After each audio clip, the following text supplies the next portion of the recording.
Hello বিয়স, আসসালামু আলাইকুম। আজকে আমরা যাব এক অসহায় আপার কাছে, তাকে কিছু বাজার দেব। সে অনেক অসহায় এক ব্যক্তি। চলো সজীব। হ্যালো বিয়স, অবশেষে আসলাম আমাদের এই অসহায় আপার বাসায়।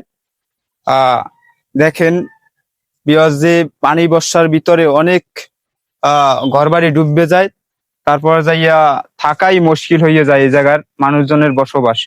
আপা বাসা আছেন? আমরা তো আসছিলাম আপনার বাসায়। আহ কেমন আছেন আপনি? সজীব, এখানে আসো। রাখো। এখানে আসেন। আপনি কেমন আছেন? ভালো, আলহামদুলিল্লাহ। দেখতে তো দেখায় একদম ওর শুকিয়ে গেছেন, মানে কষ্ট অনেক হয় না? হ্যাঁ, অনেক অভাব সংসার। ও, আপনার ঘরে কে কে আছে? আছে আমার ছেলে, মেয়ে, আমার স্বামী। ও, ভাই কি করে? ভাই দিন মজুরি, যে সময় যে কাজ পায় সেই করে। আর না করলে? না করলে বসে থাকে, আমার না খাইয়া থাকতে হয়। আরে, সময় কি কষ্ট। সময় মুড়ি চানাচুর খাইয়াও ছেলে মেয়ে শুয়ে থাকে সেইটা। রাত্রে। খাওয়া ভাই অন্য কোনো কাজ করতে পারে না? না, অন্য কোনো কাজ করতে পারে না, সে একটু সরল সোজা।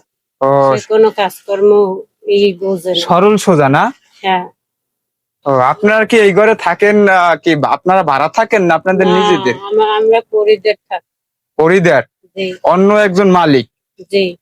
ও আচ্ছা আচ্ছা আচ্ছা। এই যে বর্ষা কাদার ভিতর যে চলাফেরা করেন কিভাবে? চলাফেরা আমাদের এই এই পর্যন্ত পানি হয়, হ্যাঁ।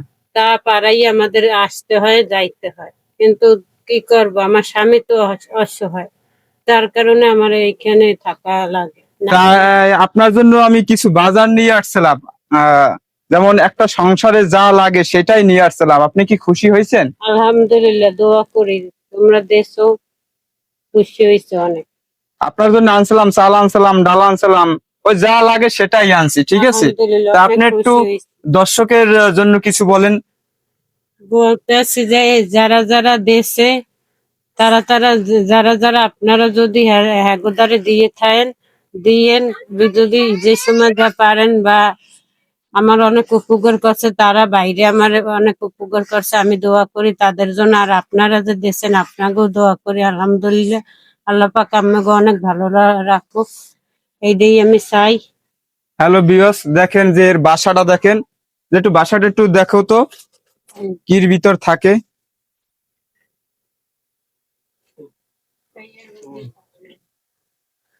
হ্যালো বিয়াস, দেখেন এইসব এই বাসা বাড়ির ভিতরে সে বসবাস করে। তার স্বামী অনেক অসহায়। তার স্বামী অনেক অসহায়, মানে দিন আনে দিন খায়। একদিন যদি না আনতে পারে কাজ করে, সে না খাইয়াও থাকে, ঠিক আছে? অনেক সময় তার ছেলে মেয়ে আছে, অসহায়, অনেক অসহায়। সেদিন আহ আমার মেয়ে চানাচুর খেয়ে তারপর ঘুমিয়ে গেছে, হ্যাঁ, ঘরে রান্না বাড়া করতে পারিনি, চাল ডাল।